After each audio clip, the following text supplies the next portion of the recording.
nggak pernah sadar. Nah, mengapa banyak istri jadi korban? Banyak sekali. Dalam konseling yang kami alami, begitu ngeri keadaan ini. Saya belum menikah. Rahasia ini saya terima sewaktu saya belum menikah. Kenapa banyak istri lebih sakit hati daripada suami? Karena banyak suami yang kurang ajar, walaupun itu pendeta, walaupun suami Kristen. Kalau ada maunya dengan istrinya, wih, dari pagi sudah baik, betul manisnya luar biasa. Karena butuh seks dari istrinya. Ini kejahatan dalam rumah tangga. Maka itu istri seringkali sakit hati, cuma jadi pelampiasan saja. Kalau ada maunya kamu baik-baik dengan aku. Benar, keluarga-keluarga.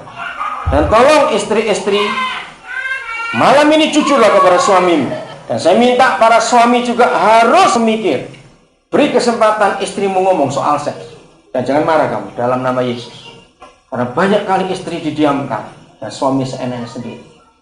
Kalau kita bicara masalah seks, laki-laki jauh lebih cepat puas daripada perempuan.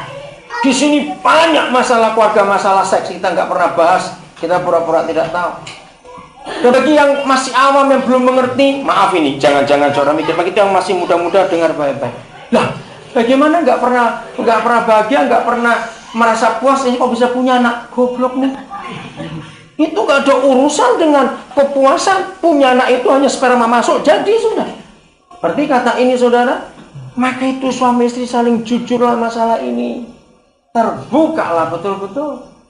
Maka itu banyak, kemarin malam kita belajar masalah ini. Berapa banyak suami istri yang sudah punya anak, tapi gak pernah jadi papa mama. Aneh. Kira-kira 11 tahun yang lalu, Tuhan buka saya rahasia ini. Banyak suami istri sudah punya anak, tapi belum papa mama. Aneh bukan? Jadi papa mama itu nggak cuma orang yang sudah punya anak dipanggil papa mama. Belum tentu. Kalau hidup rumah tangganya nggak pernah beres, walaupun rumah tangga Kristen membentuk pendeta. Itu ini masalah penting. Kesehatan suami istri menjadi panas. Di mana ada suami istri sepakat, maka surga ada di rumah itu. Dan saudara punya jaminan, minta apa saja aku beri. Nggak main-main ini saudara. Apa asal sehati dulu.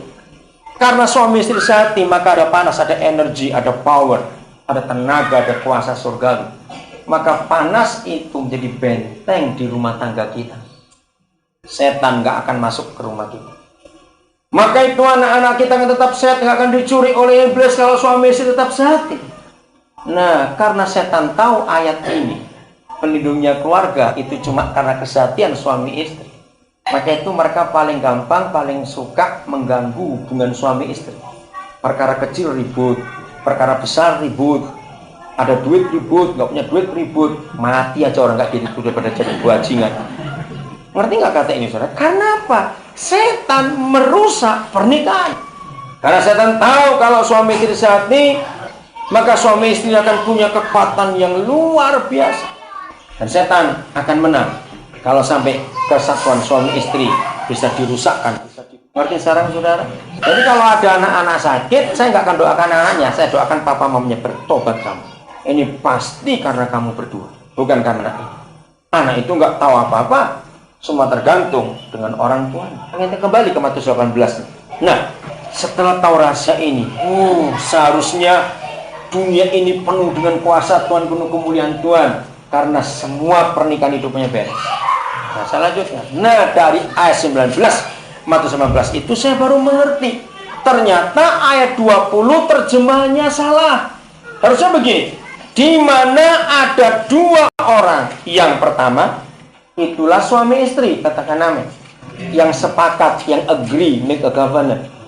Dan orang-orang yang ketiga. Bukan di mana ada dua atau tiga orang, tidak. Di mana ada dua orang yang pertama, itulah suami istri. Dan orang-orang yang ketiga. Siapa orang-orang ketiga? Anak-anak kita. Kalau mereka berkumpul dalam namaku, aku hadir di situ. Jadi jumlah terkecil sebuah gereja itu dua orang, itulah suami istri. Karena ini dahsyat, ini sungguh luar biasa. Kalau suami istri setiap hari Senin sampai Sabtu sehati hidupnya, beres hidupnya, terus menghadirkan Tuhan dalam hidup mereka berdua karena kesepakatan, nggak ribut-ribut, saling mengampuni, hidupnya harmonis luar biasa. Oh, setiap hari surga ada. Lalu kalau anak-anak sudah lahir, mereka akan terhisap dalam kesatuan papa mamanya, maka mereka pun akan dimasukkan sebagai orang-orang ketiga.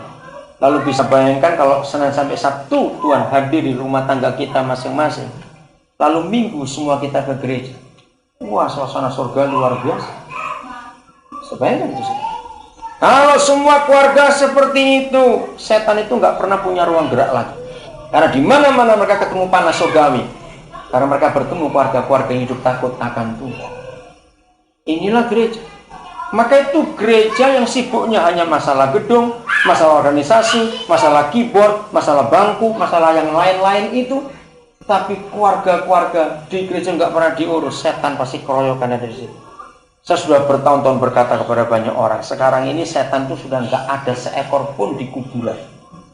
Maka itu nggak usah takut jalan di kuburan, sebab setan sudah pindah ke gereja semua sekarang ini. Karena apa? Karena di kuburan nggak ada orang bertengkar masalah duit. Di kuburan nggak ada orang ribut masalah ke gereja, tempatnya orang bertengkar masalah seperti itu. Betul nggak? Berarti mana banyak setannya? Gereja, bukan di kuburan. Lalu pertanyaannya, siapa bawa setan-setan ke gereja? Ya keluarga kita masing-masing ini. Senin sampai Sabtu berkelahi terus, enggak ada kesehatan. Lalu Minggu kita ke gereja pakai topeng munafik, topeng senyum, karena dilihat orang banyak. Setan keroyokan di situ. Maka itu surga nggak bisa hadir di dunia ini karena kita yang salah. Maka itu saudara bicara gereja harus ngomong masalah kuat. Saya sudah menganjurkan pada semua teman baik saya, apabila khotbahmu dalam tiap bulan itu 80% nggak soal keluarga, kamu berdosa. Saya bilang 80% khotbah gereja harus masalah keluarga. Katakan amin. Karena sangat penting. Maka itu yang mau kawin, dengar kamu, jangan asal kawin 2 minggu mau kawin baru ngomong sama pendeta, awas kamu. Paling sedikit 3 bulan, kalau bisa 6 bulan lebih baik. Konseling sungguh-sungguh. Lalu 5% berbicara masalah uang, 10% berbicara masalah kehidupan di luar, bagaimana sosialnya, 2% berbicara masalah organisasi, sisanya baru yang lain-lain. Tapi 80% harus masalah keluarga. Karena setan begitu gampang nyerang rumah tangga kita. Saudara, kemunafikan gak ada di bank, gak ada di politik. Kemunafikan ada di rumah tangga kita masing-masing. Betul? Keluarga Kristen adalah orang yang paling munafik sedunia. Kita bisa pura-pura baik di luar, tapi di rumah kita. Maka itu, sejak saya ngerti hukum ini, kalau saudara ke Indonesia ke tempat kami, saya nggak pernah izinkan ada siapapun juga, hanya serumah berdua suami dengan anak. Tidak harus ada orang lain di situ. Supaya ketahuan keluarga ini kayak apa. Kami tinggal satu keluarga, nggak cuma satu keluarga. Ada keluarga pendeta di rumah kami. Suaminya Batak, istrinya orang Tionghoa Tangerang, anaknya 4. Ada berapa bujang di situ? Etok orang nginep dengan kami. Dan tiap kali tamu datang ke tempat kami di Nabi ini, mereka heran. Ini orang bisa kumpul semua begini. Pertama saya ajar mereka, dapur satu itu hemat, saya bilang begitu. Untuk apa kita punya dapur banyak? Jadi tergantung rumahnya, saya atur mereka. Kalau rumah bisa 3 keluarga, saya tempatkan 3 keluarga. Kalau bisa keluarga, 2 keluarga. Kalau cuma 1 keluarga, saya akan masukkan beberapa yang masih singgah di rumah itu. Supaya saling ngawasi, sehingga tidak ada kemunafikan. Kan tiap hari kumpul, jadi tahu. Dapur satu, tiap hari ketemu. Dan itu menarik sekali untuk menjaga keharmonisan keluarga. Maka itu nggak ada kata privacy. Itu cuma kata-kata orang barat aja, kita nggak bilang begitu. Ngerti sekarang contoh ini saudara, kita harus berani membuka diri kita supaya tahu. Bahkan kami ngajar semua tim dan mereka tahu. Seperti kami nggak pernah kami kunci, almari kami pun kami nggak pernah kunci. Bahkan kami anjurkan kalau ada tamu nggak ada tempat cara mau masuk, pakai kamar itu. Saya titip ini di rumah untukmu. Kami ajar semua terbuka untuk tahu keadaan ini. Nah, kami ingin ada kehadiran Tuhan yang nyata. Jadi kalau kita bicara gereja nggak bicara keluarga akan salah. Anak-anak kita itu yang jadi kerinduan Tuhan luar biasa. Kalau misalnya anak-anak kita.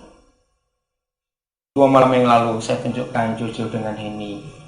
Satu kartu yang saya diberi oleh seorang teman.